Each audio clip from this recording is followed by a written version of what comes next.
आप महाराष्ट्र की पॉलिटिक्स हमेशा से काफी खतरनाक रही है, कभी कोई इस तरफ कभी रुख ले लेती है। आपको क्या लगता है अभी सीएम कौन बनने वाला है? सर आपके पॉडकास्ट के ऊपर ही मैंने कहा था, जब हमने एग्जिट पोल कवर किया था कि देवेंद्र फडणवीस ही है जो यहाँ के सीएम बनेंगे।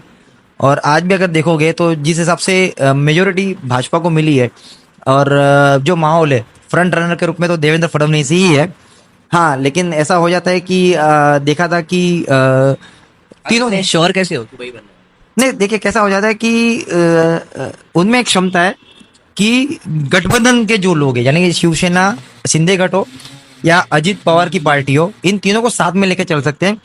दूसरा, 14 में उनकी नेतृत्व हमने देखा था कि उन्होंने शिवसेना को, जो अनडिवाइडेड शिवसेना थी, जो पार्टी थी, उनको भी संभाला था और शरद पवार जी की पार्टी ने उनको बाहर से समर्थन दिया था।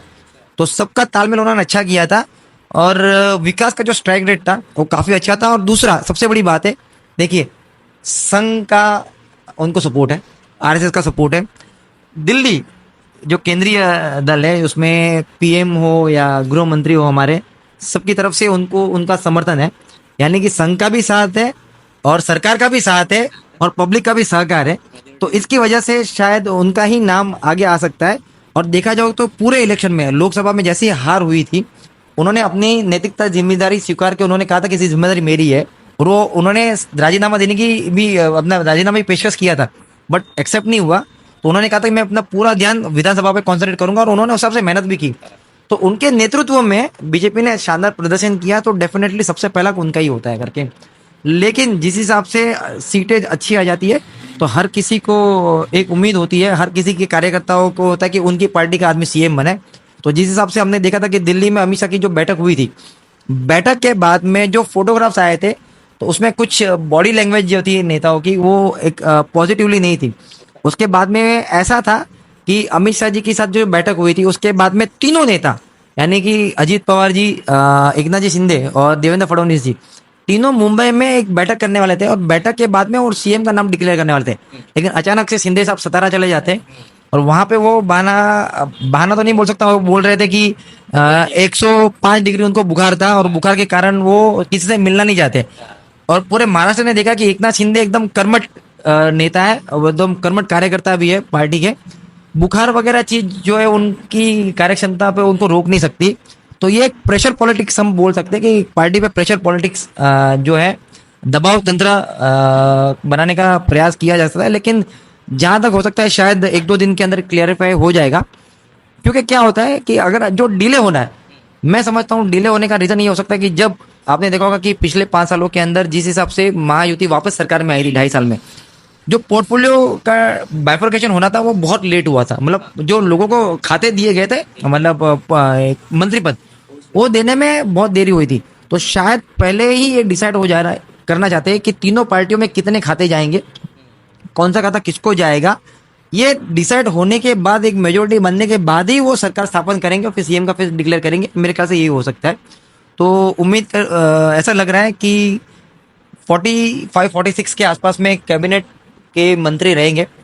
14 से 15 के आसपास में बीजेपी के मंत्री रह सकते हैं, 12 से 13 शिंदे गट के रह सकते हैं और 10 के आसपास में अजीत पवार के रह सकते हैं।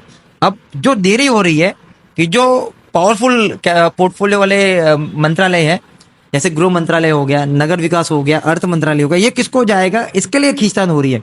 तो आपके चैनल के माध्यम से मैं कहूंगा कि वो टाइम पे भी मैंने कहा था कि सीएम जो है फडणवीस बनेंगे और गृह मंत्रालय उनके पास ही रहेगा, जिसके ऊपर सबसे ज्यादा खींचतानी हो रही है। दूसरा, अर्थ मंत्रालय ये अजीत पवार के पास ही रह सकता है।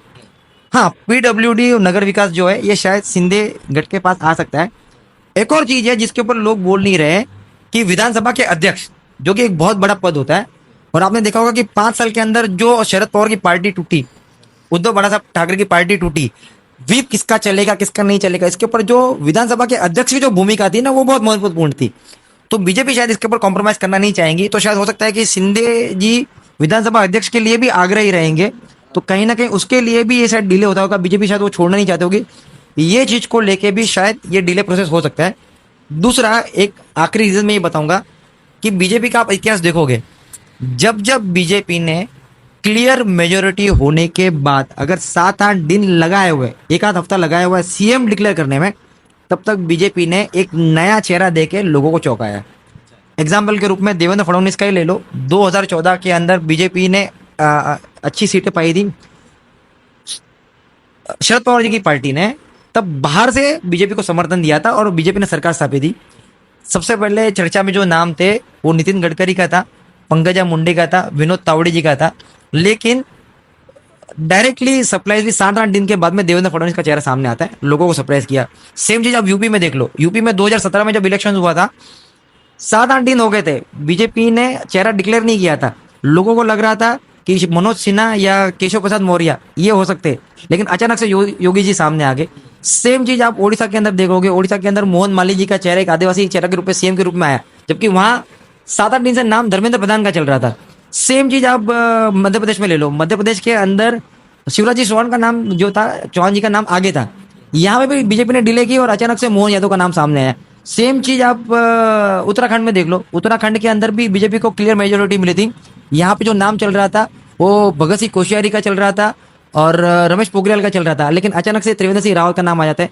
सेम चीज हिमाचल में भी हुई, सेम चीज आप देखोगे छत्तीसगढ़ में भी हुई।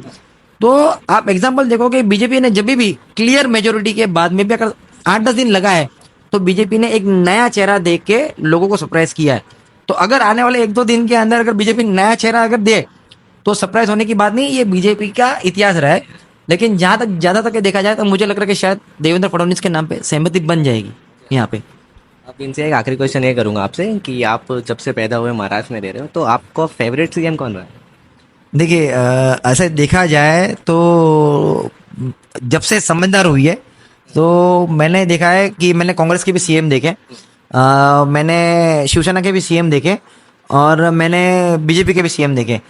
इस पे जो वो मतलब धड़ाकेबाज कामगिरी जो मैंने देखी है, ये मैंने एक तो देवेंद्र फडणवीस की देखी, दूसरा नारायण राणे की देखी। नारायण राणे के टाइम पे जब योगेश पाटिल जी यहाँ के अपने एमएलए बने थे करके, और एक सेना का दौर आया था कि सेना की सरकार बनी थी शिवसेना बीजेपी की, और ये मनोहर जोशी पहले सीएम थे। उसके बाद में उनको राजीनामा देके नारायण राणे आए थे। तो नारायण राणे की जो स्पीड थी काम करने की और ये थी, ये दो मुख्यमंत्री को मैंने देखा है कि जबरदस्त उनका विकास का स्ट्राइक रेट रहा है। और उसमें भी पर्सनली फेवरेट अगर देखा जाए दोनों में से तो देवेंद्र फडणवीस है वहाँ पे। और कुछ कहना चाहेंगे हमारे व्यूवर्स को? मैं यही कहना चाहूँगा कि लाइफ इन भिवंडी चैनल्स ने पॉडकास्ट, एग्जिट पोल और अब इस मुद्दे ऐसे नए नए मुद्दों को लेके आपके सामने आ रहे हैं। ज़रूर इनके वीडियोस को लाइक कीजिए, इनके सब्सक्राइब जो है आप फॉलो, इनके चैनल को फॉलो कीजिए, सब्सक्राइब कीजिए। और मैं आपसे उम्मीद करूंगा आप ऐसे ऐसे ही नए नए टॉपिक को लेके भिवंडी के लोगों को एजुकेशन आप देते रहे, क्योंकि आपने देखा होगा कि ईवीएम का 99% का और उसकी लोगों को लगता है कि फेर तपासनी यानी कि उनका खुद का मतदान चेक, ये मुद्दे किसको पता नहीं रहते। तो ये आपने जो इस माध्यम के थ्रू से जो लोगों तक पहुंचाने का काम कर रहे हो ना, डेफिनेटली कमेंडेबल है। मेरी शुभकामना आपके साथ ही है। जब जब मेरे ओपिनियंस की जरूरत रहेगी मैं हमेशा आपके लिए अवेलेबल हूँ, एनी टाइम। Thank you. तो दोस्तों आपने देखा, ये थे हमारे पराग मेहता सर जी। इन्होंने हमें बताया इस तरह से कि बीजेपी जब जब 7-8 दिन लिए मेजोरिटी होने के बाद भी तो कुछ नया सरप्राइज देती, नया चेहरा आता है। और महाराष्ट्र की पॉलिटिक्स आप जानते हो काफ़ी खतरनाक है, उसका इतिहास आप सभी जानते हैं। तो अब हम देखते हैं कल 11 बजे तक या 15 बजे तक तो हमको क्लियर हो जाएगा कौन बनने वाला है सीएम।